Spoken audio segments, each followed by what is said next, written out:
Baby, please. Baby, please.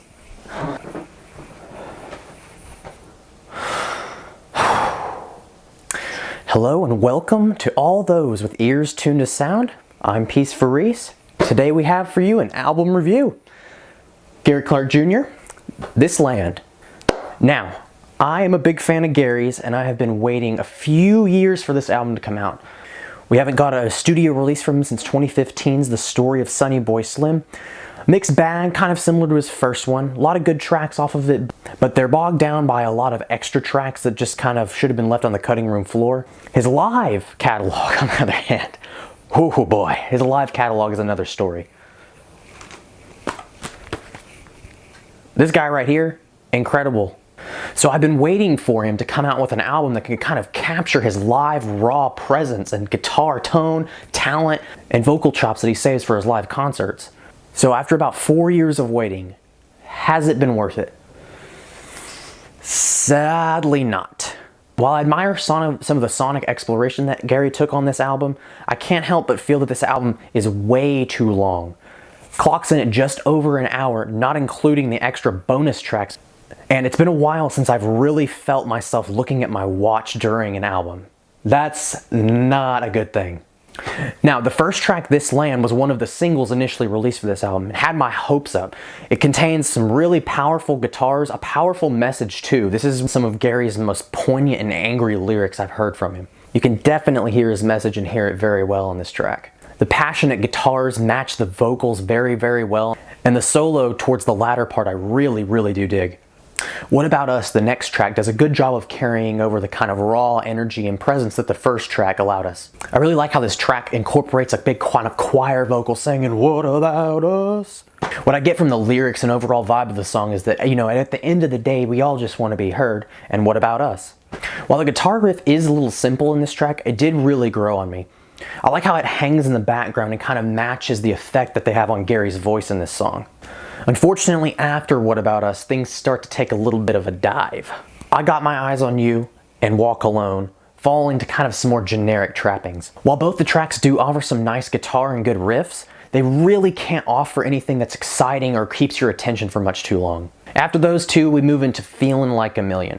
And gotta say, this is probably the worst Gary Clark Jr. track I've ever heard. Quite an awful track, and it hurts me to say that. It really feels like Gary Clark Jr. just wanted to go in there and make a trap banger, but also forgot that he's a blues guitarist. And while there are many tracks that he's proved himself over his discography that he can do multiple genres, this is not his strong suit. There's just too much of a juxtaposition between the blues guitar he's playing and the generic beats. Offers you some generic lyrics and also vocals that really don't fit this style of music. And then ironically, the song Got to Get Up helps us get back up after the previous upset. Offers us some nice horn bits, I hear some trumpets in there, and offers a really nice bit of mixed up instrumentation that he did bring on this album. Has some repeated vocal passages that Gary sings out throughout the song, kind of start chanting, "Got to get up, got to get up, got to get up." Song's perfect length, doesn't overstay its welcome, and helps kind of pick you up after the previous track. Feed the Babies is a track on this album that I wasn't really feeling too strongly about. While the song does contain a nice message and good horns section, I really feel that honestly it just kind of puts me to sleep. And after the halfway point of this album, I've got to say most of the tracks on the latter half really fall flat. Guitar Man, When I'm Gone, Low Down Rolling Stone really bog down the second half of this album. They really offer nothing to help give it life, love, or energy, and sound like every other generic blues rock song we've already heard before. Now, not all of the tracks on the half of this album are bad. In this case, The Governor. This song really sees Gary getting back to his roots and playing what he knows to play best. Sounds like one of those old classic blues songs you hear like Robert Johnson playing or Sam Lightnin' Hopkins. Nice stripped back recording that gives it a really nice vintage vibe. The track Don't Wait Till Tomorrow has this awesome chorus with these swelling guitars in the background. And in the last half of the track, Gary goes into this fiery, explosive solo. But for some reason, they decided that why not throw a sample on the song? Okay, not a bad idea. Samples can be good. I have an idea. Let's pick the most annoying sample you've ever heard. Baby, please! Baby, please! This sample almost ruins the track. The only thing good about the sample is that it fades away whenever the chorus starts. Lastly, the song Dirty Dish Blues is the last track we get on the album, which sees another nice stripped back instrumentation. Gary once again getting back to his roots, what he does best, and overall is a nice fun bluesy little romp that Gary gives us. And in closing, I have to say I'm kind of disappointed. I was really hoping that after about 4 years after his last album, his next studio effort would have a little bit more of that live, raw energy that his live albums are just so amazing for. While he does try, and I can tell he's experimenting a little bit more on this than maybe on previous albums, most of the experiments are misses. While we do really get some good tunes like This Land, What About Us, and The Governor, the bad tracks in my opinion outweigh the good.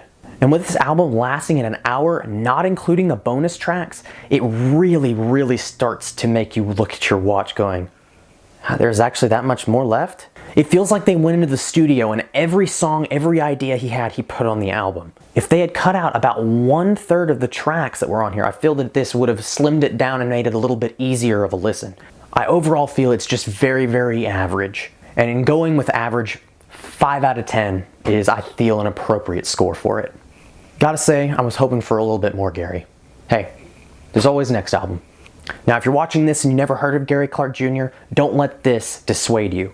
Check out his live stuff. The man, he knows how to play. Now, if you like what you see, stick around. I've got more coming. Leave your suggestions below.